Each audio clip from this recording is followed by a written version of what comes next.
అందరికీ శుభ మధ్యాహ్నం.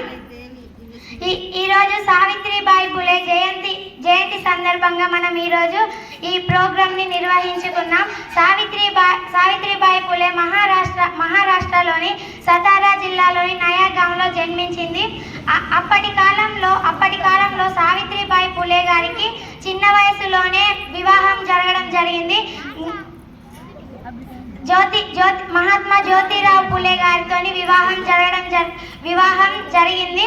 ఆమె ఒకరోజు వాళ్ళ ఇల్లు తుడుస్తుండగా కొన్ని పేపర్లు ఇట్లా కింద పడ్డాయి. అతను వచ్చి అవి జాగ్రత్త పోగొట్టకు అని అంటే సావిత్రిబాయి గారు అన్నారు కదా, నాకేం తెలుసు ఇవి ఏ పేపర్లు ఏంటియో నాకు తెలియదు కదా అనంది. ఆ రోజు నుంచి వాళ్ళ ఆయన పులే గారు ఆమెకి శివాజీ గారి చరిత్ర ఇట్లా కొన్ని బుక్కులు సమాజం గురించి ప్రతి ఒక్కటి చెప్పడం ఆమెకి ప్రతిరోజు ఇట్లా చెప్పేవాడు. కొన్ని రోజులకి ఆమెకు పలకా బలపం తెచ్చి ఆలు పెట్టించి ప్రతిరోజు రాత్రి వేళలో ఆమెకు చదువు చెప్పుతూ ఉండేవాడు.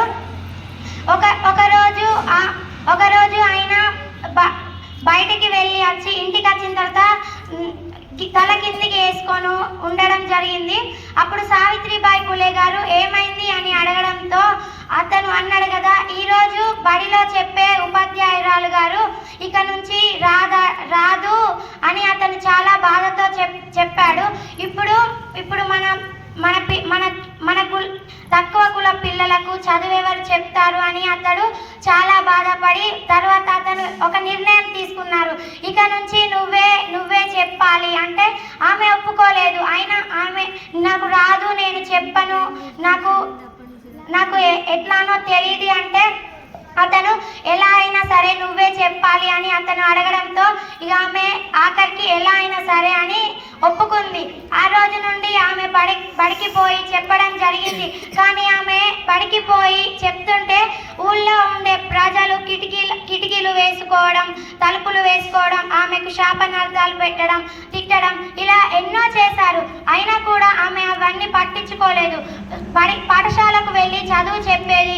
ఆమె మీద ఒకరోజు బురద కూడా చల్లారు. అయినా ఆమె ఏమి పట్టించుకోకుండా పాఠశాలకి వెళ్ళి చదువు చెప్పేది. 1989లో మహారాష్ట్రలో ప్లేగు వ్యాధి సంభవించింది. ఆమె వాళ్ళకి సేవ చేసింది.